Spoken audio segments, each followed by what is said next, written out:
inspiration kasi before, nung pinakita sa akin yung pictures nung site, parang nakita ko may wall panels na.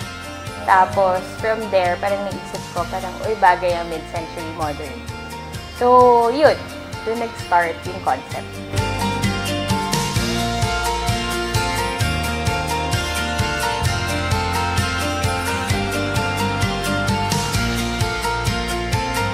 Actually, lagi akong nagbabasa ng real living. Tapos nakikita ko online, sa Facebook, lalo na yung mga makeovers. Tapos minsan, ginagawa ko siyang peg sa bahay. So, siguro mga 3 years ko nang nakikita yung ultimate makeover. Okay.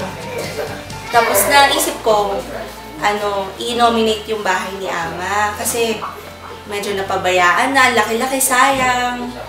So, gusto ko sana na merong parang ma-redesign siya, ma-redecorate. And, ayun, maayos ulit. Siyempre, wallpaper kasi yun naman ako nakilala. Okay. Yes. So, ito rin yung part na nag-brighten ng space kasi kung mapapansin nyo, nung pumasok kayo, medyo dark.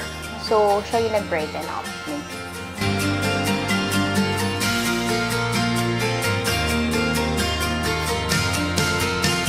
Nung nalaman ko, inisip ko pa, totoo kaya to kasi nag-text lang sa akin si Sunshine. So, parang naisip ko, totoo kaya siya kasi dapat email, di ba? So, hinintay ko yung email. Check ng email ko actually. Hinintay ko siya.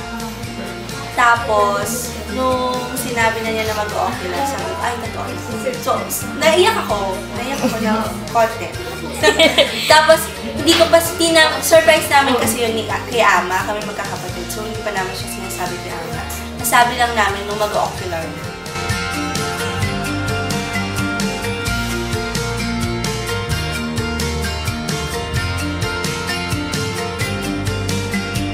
Gandahan ako. Kayo, Ama? Naganda, siyempre. Ganda nga Parang, naging lively siya.